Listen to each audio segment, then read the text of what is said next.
The advantage of doing the permutation is that it dispenses entirely with the assumption, i.e.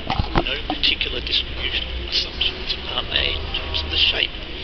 There is an assumption about, rough assumption about similarity of dispersions, which is equivalent to the analysis of variance homogeneity or variance assumptions, but it's weaker. And I can also test for that by doing permutation analysis for dispersions. And if I do it for the untransformed data, the permutation analysis says 0.001 Taylor series difference among groups in terms of their dispersions. If I do it for the log transformed, 0.162, not a significant difference among dispersions. So the log transformed results are reliable, either in ANOVA or in Minitab ANOVA. The untransformed in Minitab may be suspect,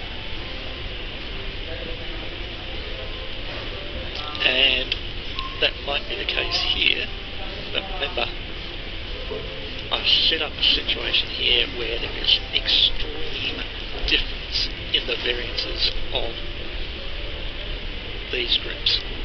Extreme.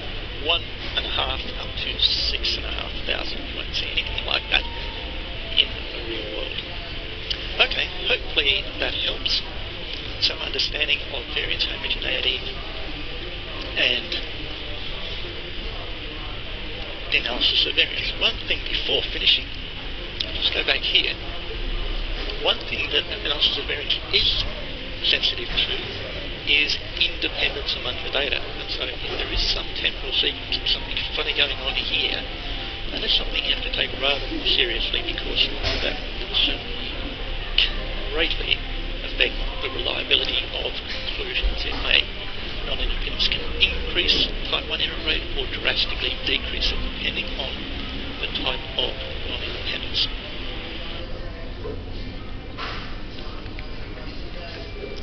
I've had a question come in about primer per MANOVAs. No replication at the lowest level message. The simplest way to respond to that is with a video just talking about when that message occurs and what it means. So this is a situation I'm working in, and this is based on a real world example where someone was looking at invading species. So that's this blobby thing here, so it's an invasive grass which has established patches in undisturbed natural countryside. So the light green is the natural undisturbed countryside, and the darker green blobby bits here are the invading species, or the invading weed. And the way this study was done last year is by setting up a plot inside that patch with another plot nearby in undisturbed habitat. So that's the control plot, and then I've got an invaded plot. Now for some of these studies, we only get a single number for each species in the plot. So I might get 30, 50 different species of invertebrates, but I get a total count for the plot, and that is to do with the way the sampling is done. So in the situation I've illustrated here, I'll end up with 4 numbers for the controls and 4 numbers for the invaded plots, with however many species that actually turn up or are found. Okay, so let's go to primer and the data. As I said, these are invented numbers, and you can see the labels going down: invaded control, invaded control. So let's go and do the resemblance. I'll use Bray Curtis as usual, and I get this message. Now note, this is not an error message, it's a warning. It's just reminding me that I haven't transformed these data, and is that the way I wish to proceed? No, it isn't. So I'll go back, retreatment, transform. Square root would be appropriate here because I don't have very large abundances. And then name this. D for data, square root. Right. Resemblance. Bray-Curtis. And we're fine there.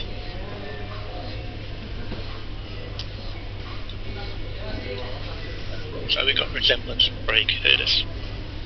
I find it's a good idea to label things as you work through to help you keep track. Okay, so if we just go back here for a minute, we've got a contrast between invaded and control patches. So let's go and create turnover. It's status invaded versus control.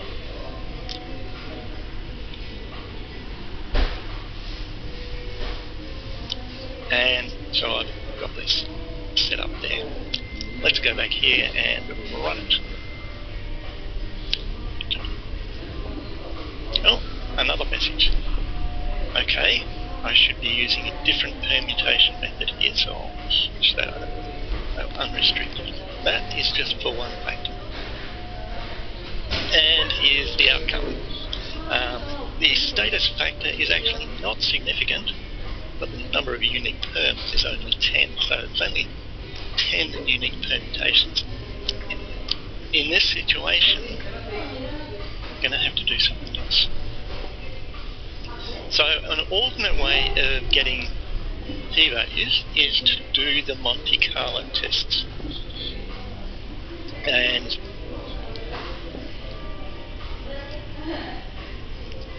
if I do the Monte Carlo test, you see there I get a p-value of 0.001.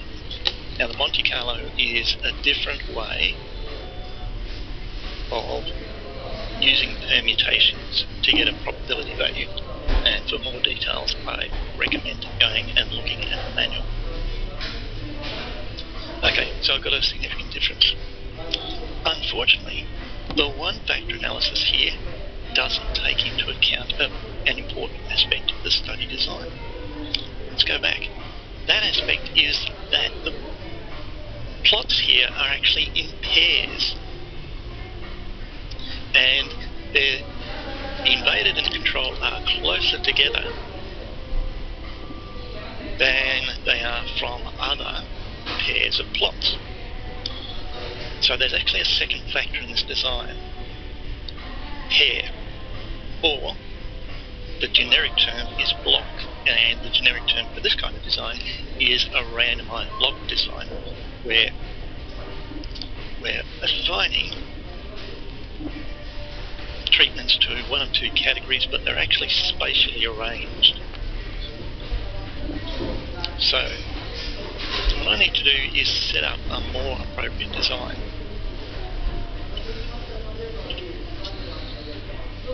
What has this got to do with no replication? We'll see shortly. Okay, so now I'll have status as a fixed factor because I'm interested in that comparison, and then I've got block as usually a random factor because we're just picking areas to work with. Back to turn that over. Here, being careful to select design 2. And now I'm switching back to permutation of residuals because I've got two factors of design.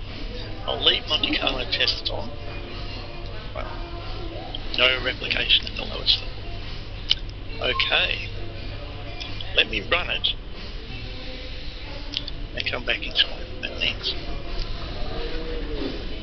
What that means here is if I look at the design, I've got two factors, and I know I've got 4 blocks here and I've only got 3 blocks in the data. Don't worry about that. It's a minor inconsistency.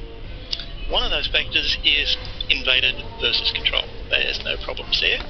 And if I look at that, I've got 4 control plots and 4 invaded plots, so it's a nicely balanced design. But I've also got this other factor, pair or block. And if I look at the interaction between block and pair, that term does not appear in the analysis of variance here because I have only one number for each invaded plot for each block. If I had, say, 3 soil cores here, and account for each species from each soil core, then I'd have 3 replicates there, 3 replicates there, and multiply that up. And in that case, I would not get that message about no replication. Getting the message because the 2 factors up here, status has 2 levels, block has 3 levels, those 2 factors together define 6 combinations, and I've only got 6 sets of data. It's not replicated. Now, putting the block factor in increases the number of unique permutations because it takes this into account. But these are still low. Ideally we want up around about 1,000. So I'd still be looking at the permutation, the p-value for the Monte Carlo tests, and the result doesn't change. It's still highly significant for status, and there's some evidence for a block effect, but it's not significant. Have a look at the residual here for the mean square, 10.585. Let's go back here. Mean square residual is much larger, and that's because this analysis does not take into account the block effect, and it doesn't pull out or separate out, partition out variation which is due to differences among the blocks, and that's essentially spatial differences, which will be correlated with habitat and various other things. Okay? So, to sum up, the no replication is occurring because if I multiply the levels of the 2 factors together to get the total number of different combinations of conditions, I get 6. And back in the original data, I only have 6 samples. There is no replication at the level of block status interaction. Hi, Keith here. In this video I'm going to look at a type of design called a repeated measures design. This is a type of study in which subjects are monitored or observed multiple times. In this case, 3 times, before, during and after some particular activity. What I've simulated here is an exercise activity and looking at the effect on heart rate. So we have heart rate or pulse measured before, during and after, and we have a control and an experimental group. The controls do not take part in the exercise, the experimental group do. Because subjects vary in their heart rate, looking at individuals through time can give us more information. So let me be more specific there. If we look at individual 1, or subject 1, they have a low starting heart rate, and that pattern continues throughout the study, including noting that this control group does no exercise. Conversely, subject 3 has a high heart rate, and that persists through the study. You can look for subjects 4, 5 and 6 and subject 2, and you'll see the similar sort of thing, except for the experimental group, as you would expect during the activity, the heartbeat increases. And I should point out that I made these data up. So if we analyse this just as a 2-factor design, where one factor is group and the other factor is time, we're leaving out the fact that we have taken repeated measurements on the same subjects.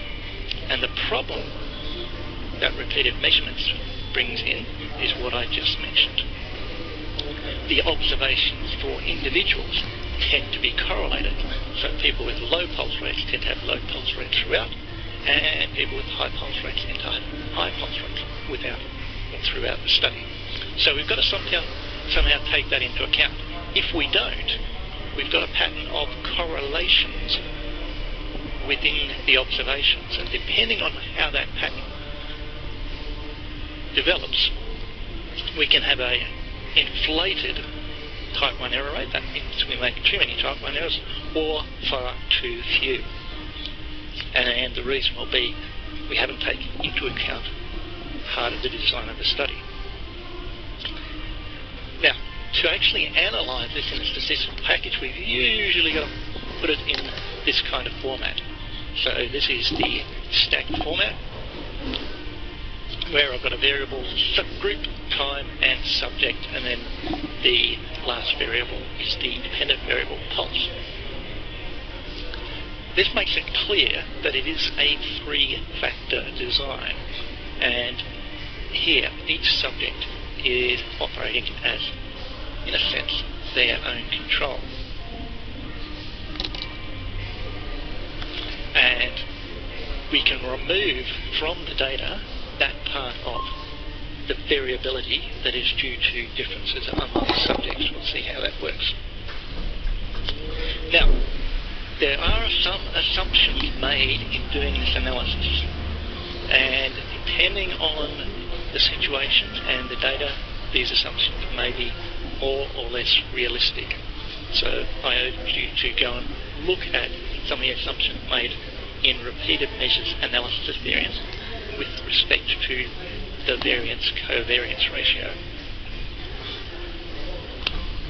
Okay, so let's run the analysis. So we're at ANOVA, and we're going to have to do a general linear model because this is a complicated, or more complicated design.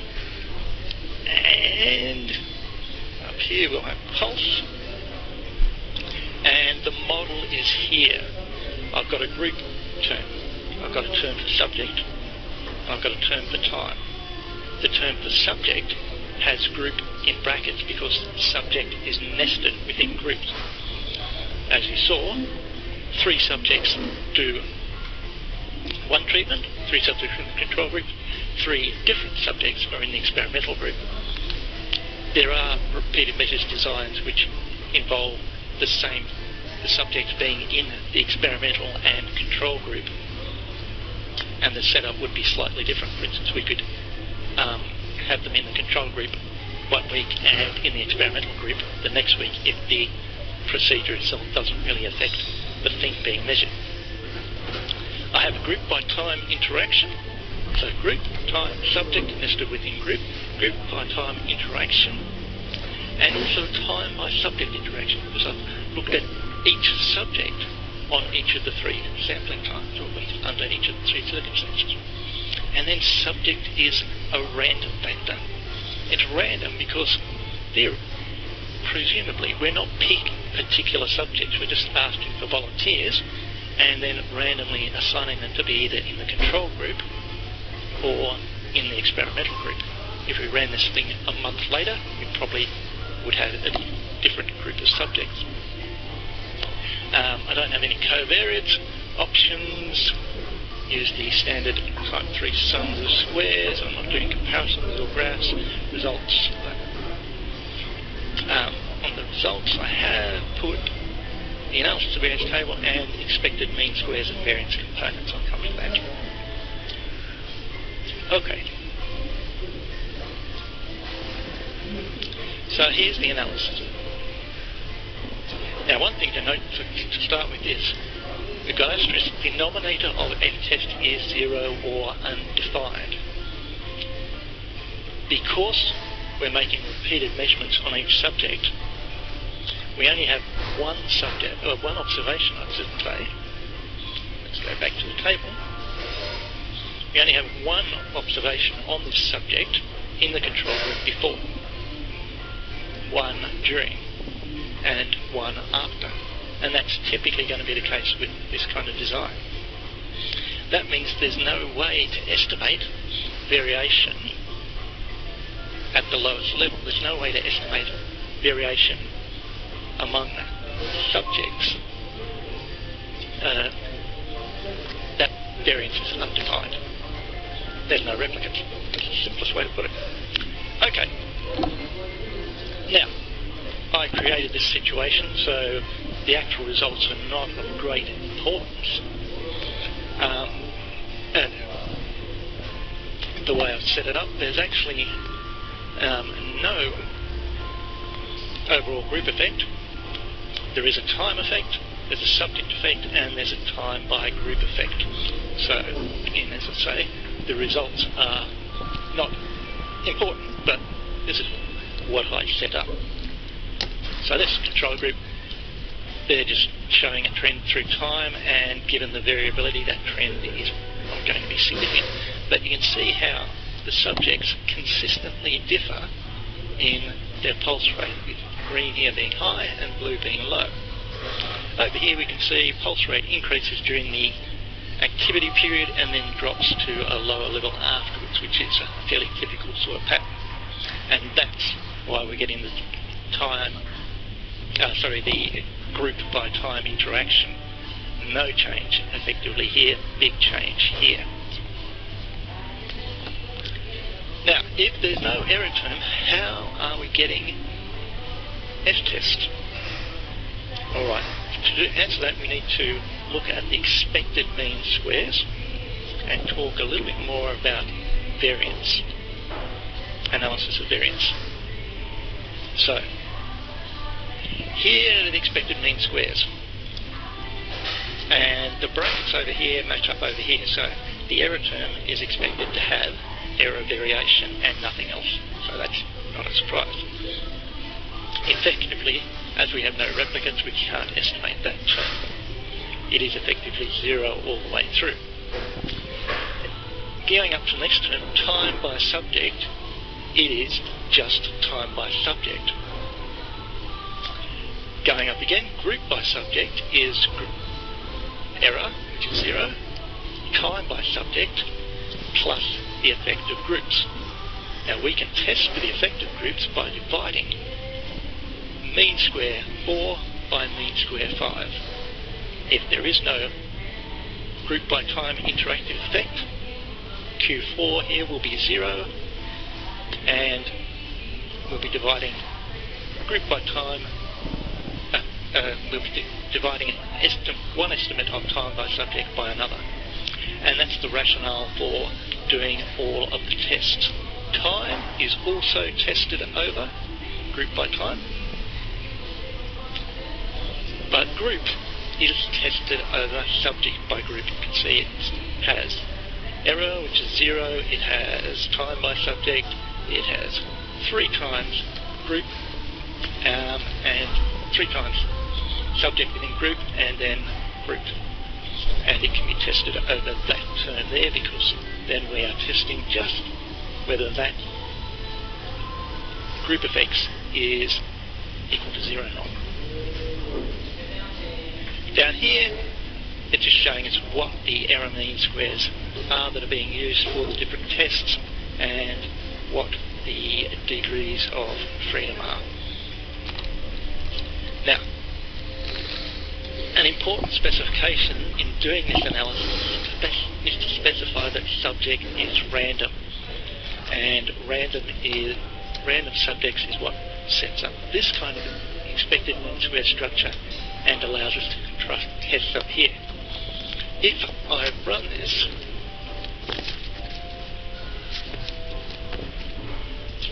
yes, I'm getting that because I'm on the wrong cable. There we are.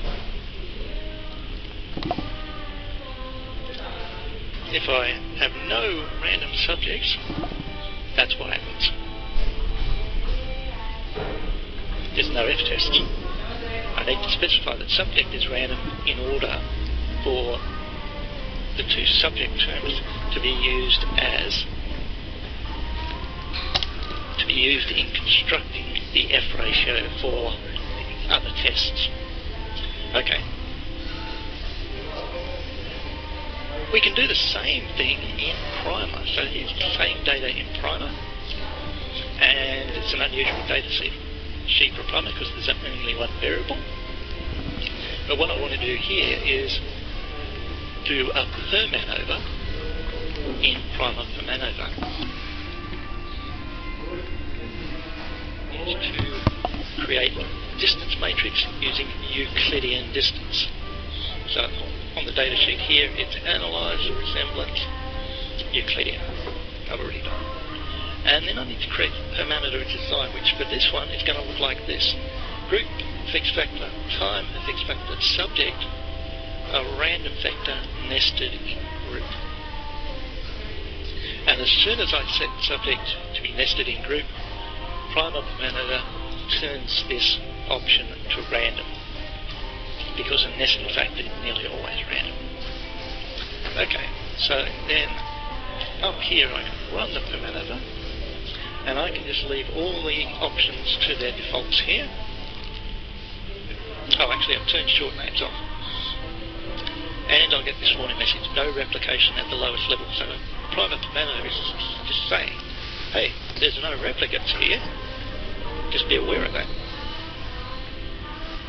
And then it runs the Prima per Manova, and interestingly it says excluded time by subject nested in group, which was used as an error term in the Minitab analysis. You can see what's happened here, and it becomes obvious if I compare the sums of squares here to the sums of squares out of the Minitab analysis. Prima per Manova is smart enough to drop the error term entirely and to label the time by subject by group term as the residual. The other tests, the other F ratios here and mean squares are all identical to the primary Minitab analysis, I'm getting something lost, and the mean squares down here. I should say the mean squares down here look different, but we get the same F values up here, so that indicates that it's the expression down here, in other words the way in which they're written, that is different. It's not actually what they are. If they were